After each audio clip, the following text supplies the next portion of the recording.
예수님 명절을 맞아서 예루살렘에 올라오셨고 지금은 그 도시 북쪽에 위치한 한 연못으로 나아가십니다. 그 연못의 이름은요? 연지공원? 아니요, 베데스다였습니다.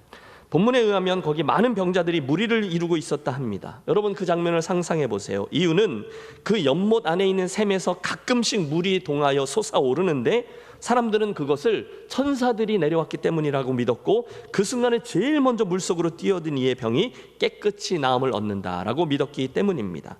그래서였던 거죠. 3절 많은 병자, 맹인, 다리 저는 사람, 혈기 마른 사람들이 누워 물의 움직임을 기다리니 그게 그곳의 형편이었어요. 온갖 병자들이 머물고 뒹굴고 있던 그 못가 틀림없어요. 여기저기 신음소리가 나왔을 겁니다. 심지어 악취를 풍기기도 했을 겁니다.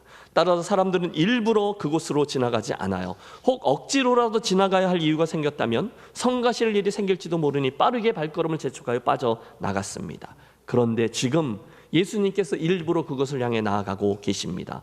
그리고 바로 거기에 우리들의 희망이 자리하죠. 보세요. 지금 고통으로 신음하고 있던 병자들에게 주님이 걸어가세요. 자연히 그 예수님의 일행들, 아니 우리들이 걱정하죠. 도대체 선생님 무슨 생각을 하시는 거예요? 저러다가 갑자기 문둥병자라도 하나 확 당신의 발목을 붙들면 어쩌시려고? 맞습니다. 그날 예수님이 베데스다에 나아가야 될 이유는 전혀 없었어요.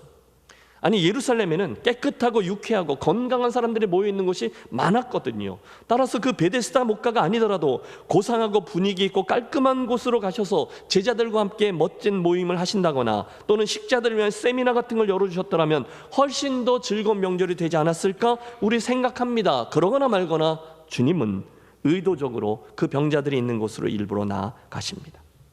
드리고픈 말씀은 이겁니다. 그것은 지금 예수님의 그 행위 자체가 바로 우리들이 고대하며 사모하고 있는 성탄의 신비, 성탄의 비밀이라는 거예요. 베데스다 목가의 병자 이야기에서 우리는 하나님의 이 세상을 향한 시선과 사랑과 의도를 봅니다. 죄인들에게로 와주신 하나님, 그분은 에덴에서의 타락 이후에 그 성탄일 전날 아침까지 내내 그 아들의 성탄을 고대해 오셨어요. 어째서요? 그 병자들, 소망 없는 자들, 스스로는 절대로 구원의 길을 얻을 수 없는 자들, 쩔뚝발이, 소경, 혈기 마른 자, 냄새 나는 죄인인 저와 여러분을 구원해 주시기 위하셨습니다. 그 일을 위해 주님은 인내하며 기다려 주셨어요. 오랫동안 기다리던 주님 강림하셔서 죄에 매인 백성들을 자유 얻게 하시네. 주는 우리 소망이요 힘과 위로 되시니 오래 기다리던 백성 많은 복을 받겠네. 여러분 마침내 영원 전부터 그 성탄 날까지 단 한 번도 떨어져 있지 않으셨던 그 성자 예수께서 그 성부 하나님을 떠나 하늘 보좌를 버리고 먼지와도 같은 지구라는 별 유대 땅 베들레헴으로 한 시간과 공간과 언어와 문화 속으로 한 어린 아기 속에 한 세포로 육체 안으로 내려오셨어요. 왜요? 임마누엘, 하나님이 우리와 함께 계시기 위해서요. 그래서 찬송가 112장 4절은 이렇게 노래합니다. 옛 선지 예언 응하여 베들레헴 성에 주 예수 탄생하시니 온 세상 구주라. 저 천사 기쁜 노래를 또다시 부르니 온 세상 사람들 다 화답하도다. 당신 자신이 하늘의 지혜요, 그분 그 하나님과 근본적으로 본체셨던 그 성자셨는데 그분이 십자가를 지시기 위해 하늘 보좌에서 내려와 이 낮고 낮은 짐승의 여물통 위에 누이셨습니다. 성탄의 신비죠. 5절 거기 38회 된 병자가 있더라. 여러분 참 슬픕니다. 38년간을 아파온 사람의 이야기라. 그런데 여러분 오늘 저는 바로 그의 형편에서부터 저와 여러분의 이야기를 시작하려 합니다. 선택의 여지가 없던 중환자의 신세, 걸을 수도 없고 일할 수도 없고 심지어 자기 몸을 스스로 굴려서 물속에 자신의 몸을 담글 수도 없던 존재, 대안 없던 38년 된 병자. 여러분 그게 바로 오늘 저와 여러분 이야기의 출발점임을 기억하십시오. 그래야 하나님의 은혜가 보이고 그래야 성탄을 바르게 기다릴 수가 있습니다. 그런 생각을 해보았습니다. 왜 하필 그 사람이었을까? 여러분 왜 하필 그 38년 된 병자였을까요? 정답은 늘 그렇듯이 모릅니다. 하지만 한 가지 알만한 것은 있죠. 그것은 지금 그 사람에게 다른 대안이, 여타한 대안이 전혀 없었다는 사실이에요. 여러분, 저는 그것이 바로 하나님의 사랑에 대한 우리들의 바른 응답이라고 봅니다. 따라해 주세요. 다른 대안이 없습니다. 다른 대안이 없습니다. 여러분, 저를 잘 따라오고 계시죠? 그에게는 대안이 없었어요. 그에게는 친구도 없었어요. 그를 들어다가 그 물에다가 넣어줄 친척도 동료도 전혀 없었어요. 한마디로 수가 없어요. 그에게는 아무런 대안이 없었습니다. 그런데 기억하세요. 그것이 바로 그에게 하나님의 은혜가 임했던 이유였다는 사실 말입니다. 대안이 없었다는 것, 전혀 불가능했었다는 것, 바로 그것이 하나님이 원하셨던 은혜의 통로요 이유였습니다. 하나님께서 출애굽한 이스라엘 백성들을 왜 지중해 길이 아니라 홍해를 건너게 하시고 그 광야길로 인도하셨을까요? 틀림없습니다. 대안이 없도록 만드신 거예요. 홍해를 건너면서 그들의 퇴로를 차단하셨어요. 왜 아브라함에게 너의 고향과 친척과 아비집을 떠나 내가 내게 보여줄 땅으로 가라 말씀하셨을까요? 그의 대안이 될 만한 것, 고향, 친척, 아버지 집, 그 모든 것들을 끊으신 거예요. 한마디로 다른 의지할 만한 것을 다 없앤 것입니다. 그래야만 아브라함에게 하나님이 진정한 대안이 될 수 있음을 아셨기 때문이죠. 여러분, 바로 여기에 이 성탄의 계절에 우리가 붙들어야 될 은혜가 있습니다. 혹시 오늘 여러분은 인생의 이러저러한 곤고함 중에서 다른 대안이 없어서 주님께로 나오지 않으셨나요? 도저히 안 되겠다. 예수라도 믿어봐야지. 교회라도 가봐야 되겠다. 다른 길이 없다. 내가 살 길은 여기밖에 없다. 여러분, 더 이상 다른 대안이 없으셔서 교회라도 나오신 분 말입니다. 여러분, 막다른 길에 다가가 계십니까? 너무너무 힘드십니까? 피할 곳은 없고 가야 될 길도 묘연하고 수고롭고 힘들고 뭐가 문제인지도 모르겠고 그래서 눈물 짓다가 나오셨습니까? 길이 없습니까? 한마디로 대안이 없으십니까? 하나님의 역설이죠. 만일 그러하시다면 여러분은 오늘 예수님이 오심, 그분의 성탄을 기다리기에 맞이하기에 최적의 조건을 갖추신 분이라는 사실을 기억하시기 바랍니다. 여러분, 우리 해봤어요. 믿을 만한 게 있으면 기도도 안 합니다. 믿을 만한 것이 있으면 기도를 해도 간절히 기도하지 않아요. 대안이 있으면요, 배도 고프지 않아요. 하지만 대안이 없어요? 그러면 그 자리가 곧 축복의 자리입니다. 그래서 그날 예수님께서는 다른 이가 아니라 그 38년 된 병자에게 다가서신 거예요. 거기 아무런 대안도 없이 그냥 멍하니 머물러 있던 그 불쌍한 병자의 모습, 그것이 이번 성탄을 기다리면서 우리가 붙들어야 될, 우리 구비해야 될 모습임을 기억하십시오. 그게 가장 중요해요. 대안 없는 기다림, 그게 성탄을 제대로 맞이할 수 있는 최적의 조건입니다. 그러므로 정작 지혜로운 사람이 누구일까요? 하나님 앞에서 다른 믿을 만한 자신의 퇴로를 스스로 차단해내는 사람인 줄로 믿습니다.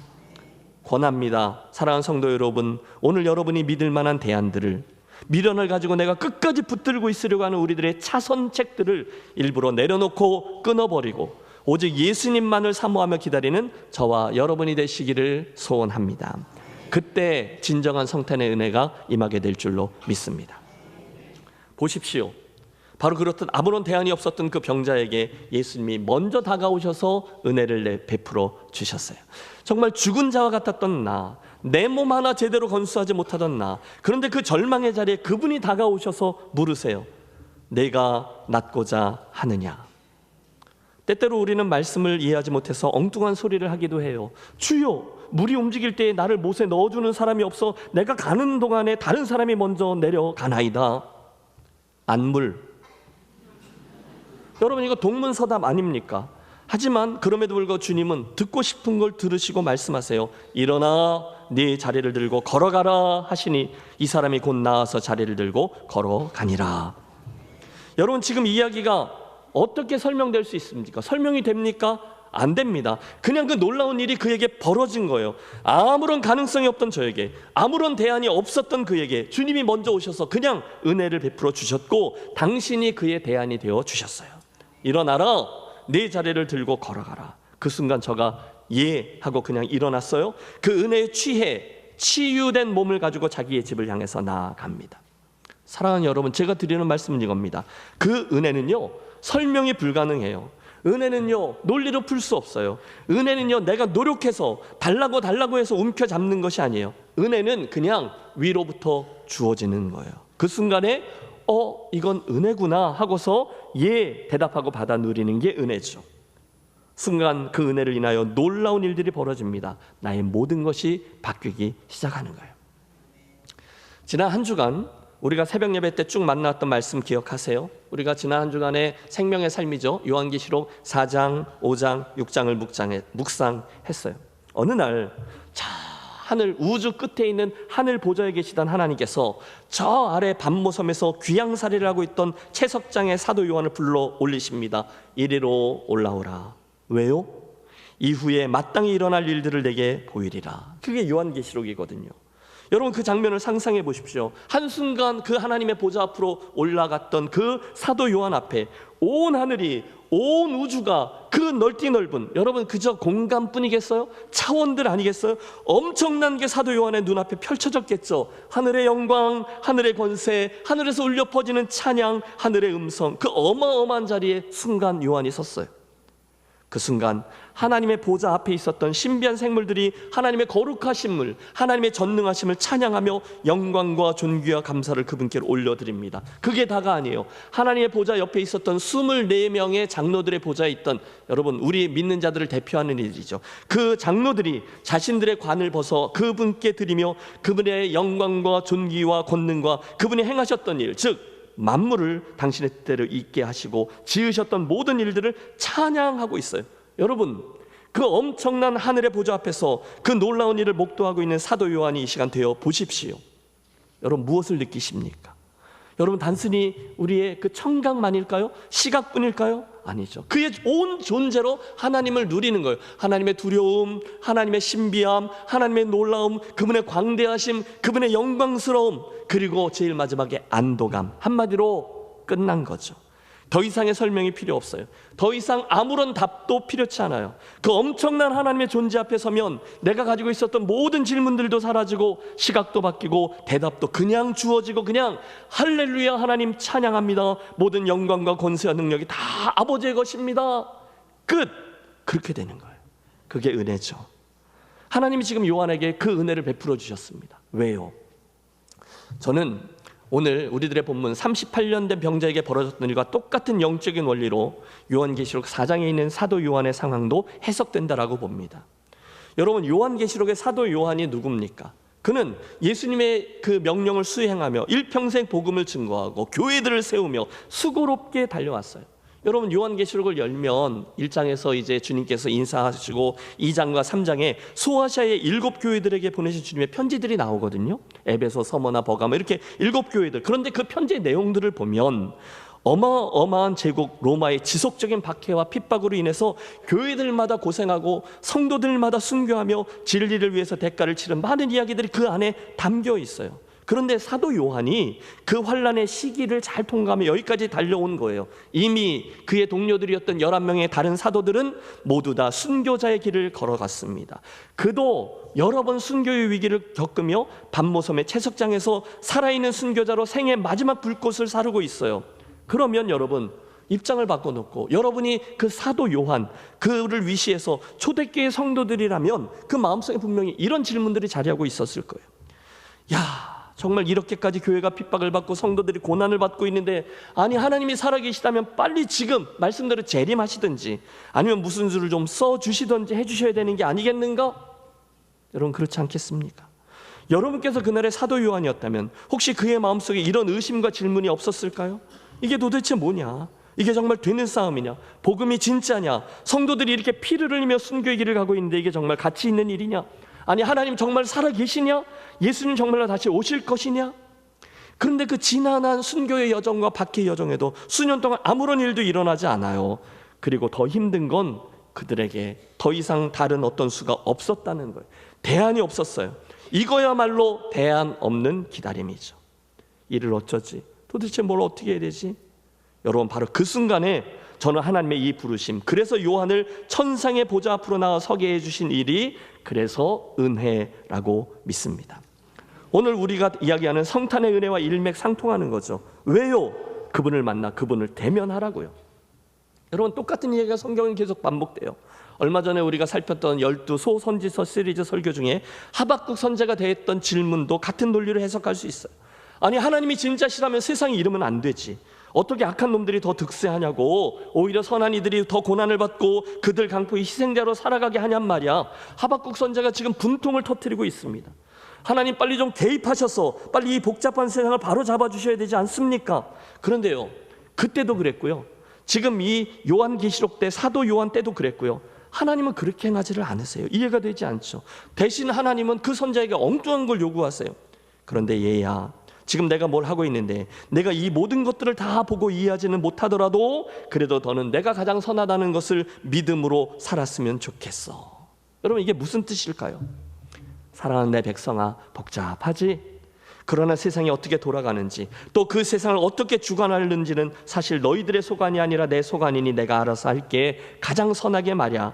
기억하렴, 오늘도 나는 뭔가를 계속 행하고 있어. 그러므로 그 사실을 믿고 너희가 내 백성이라는 걸 기억하고 나의 선함을 믿고 믿음으로 이 어려운 형편을 인내하며 살아내 주렴.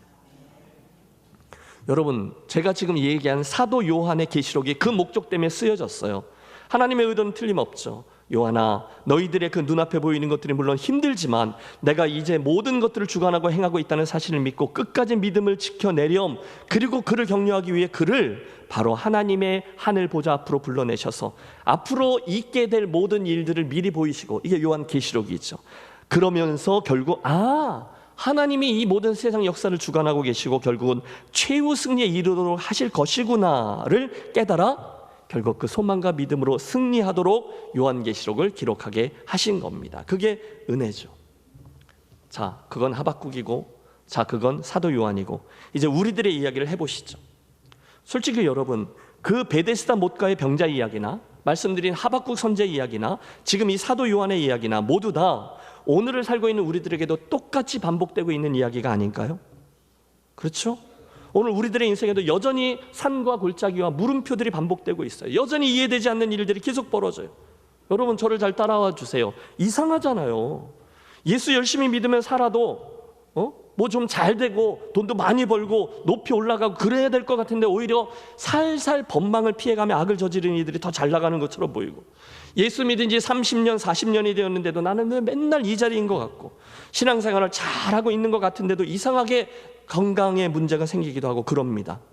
그렇지 않습니까?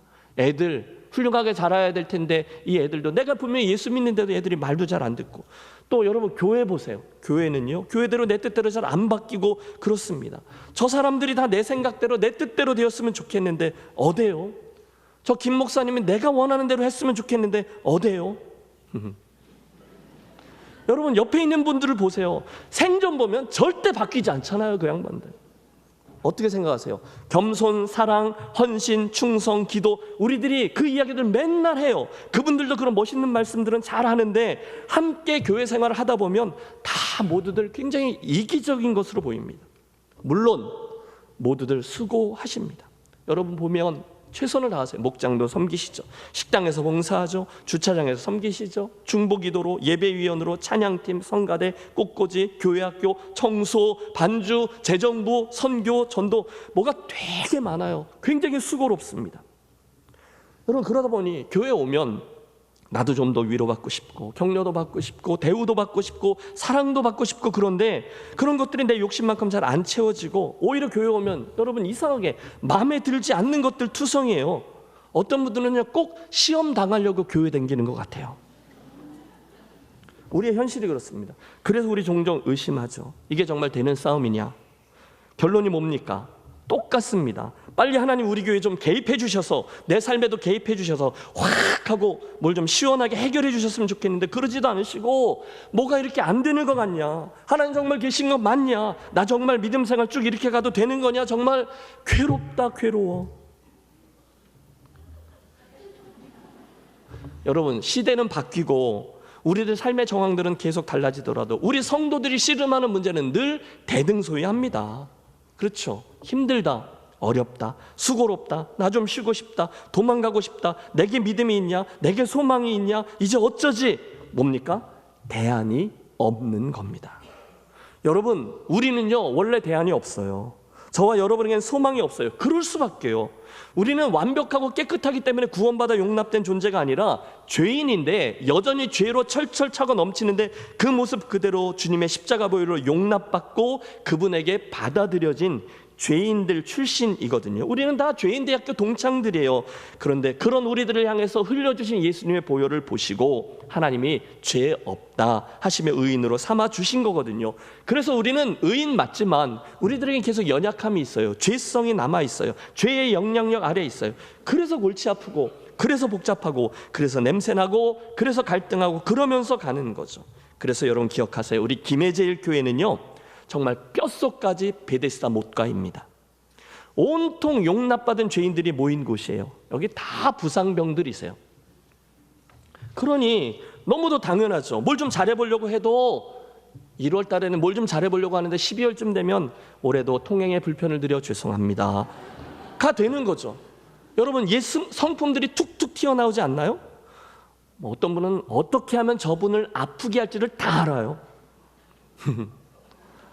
섬기라고 하니 섬기기는 해야 되겠는데 나서서 일하다가 욕먹기는 싫고 예수 믿는데 책임감이나 부담감은 느끼기 싫고 그래서 전전긍긍하는 거죠. 회장하라 그러면 다 도망가고 나 안 한다고 회장 시키면 나 교회 안 댕긴다 그러고 뭐죠? 베데스다입니다. 여러분 우리에게는 대안이 없어요. 여러분 우리는 다 그래요. 우리는 그 못가에서 전전긍긍하고 있는 38년 된 병자들입니다. 그걸 여러분 인정하십시오. 소망이 없어요. 우리에게 있는 것은 오직 하나예요. 대안 없는 기다림뿐입니다. 여러분 축하합니다. 저와 여러분은 그날 우리 주님의 전적인 은혜를 받아내기에 딱 좋은 모습으로 자리하고 있는 거예요. 오늘 여러분이 하박국인 거죠. 오늘 우리가 그날의 초대교회 성도들과 사도 요한인 거죠. 우리가 그리고 베데스다 못가의 38년 된 병자입니다. 축복합니다. 성탄을 기대하며 기다리는 이 대림절기에 오늘 우리들에게, 오늘의 하박국들에게 아무리 세상이 부조리해 보여도 내가 온 세상을 주관하고 있음을 믿으려무나 말씀하시는 그분의 음성이 들려지기를 축원합니다. 결국 하박국이 어떻게 됩니까? 그걸 본 거죠. 그래서 오직 의인은 믿음으로 말미암아 살리라 불평이 찬양으로 바뀌잖아요. 유명한 고백을 합니다. 비록 무화과나무, 감람나무, 포도나무 열매 모든 것이 다 그치고 밭에 소출이 없고 외양간에 송아지가 없어도 나는 구원의 하나님 그분을 인하여 기뻐하리로다. 뭐예요? 그분을 대면하여 이 비밀을 알게 된 거예요. 그 똑같은 일이 저와 여러분의 이 12월 달의 삶에도 일어나게 되시기를 축원합니다. 사도 요한도 똑같습니다. 그 곤고한 형편의 사도 요한에게 다가오셔서 이리로 올라오렴 초대하신 그 하나님, 온 우주에 펼쳐져 있는 당신의 하늘 보좌와 하늘 권세와 하늘 영광과 예배와 찬양을 보이시며 걱정하지 마라. 보기에는 별일 많은 것 같아도 너희들 너무 힘들지만 내가 이 세상 모든 역사를 주관하고 있고 앞으로 이런 일 저런 일을 통과하며 최후 승리를 거둔 후 백보자 심판, 최후의 심판 후에 새 하늘과 새 땅으로 너희와 함께 줄 거야 말씀하시는 그분의 위로와 초대가 이번 성탄의 계절에 여러분에게 또 임하게 되시기를 축원합니다. 대강절을 시작하는 첫 주일 아침 주님께서 저와 여러분의 인생에 다가오세요. 누구지? 전혀 분위기 파악을 못하고 있는 여러분에게 다가오셔서 말씀하시죠. 내 병 낫기를 원하느냐? 여러분 대답하십시오. 예, 그럼요. 주님, 저 낫기를 원합니다. 이 묶여있는 몸에서 해방되기를 원합니다. 저 벌떡 일어나 이 신앙의 쩔뚝거림에서 일어나 힘있게 믿음으로 달려가기 원합니다. 여러분 다른 대안을 만들지 마십시오. 더 이상 속지 마십시오. 다 가짜예요. 썩은 동아줄이에요. 대신에 그 38년 된 베데스다 병자처럼 예수님 무조건적인 은혜로 다가오는 성탄을, 그것만을 다른 대안 없이 기다리십시오. 여러분이 대안이라고 생각하는 그것, 그 방법, 그 방향 아니요. 여러분의 퇴로를 차단하세요. 그리고 주님 은혜를, 그 성탄을 사모하며 기다리십시오. 그들에게 성탄은 진정한 은혜가 되어 여러분에게 주어질 것입니다. 그 놀라운 은혜의 수혜자들이 되기를 기대하며 기다리는 저와 여러분들이 되시기를 주님의 이름으로 축원합니다.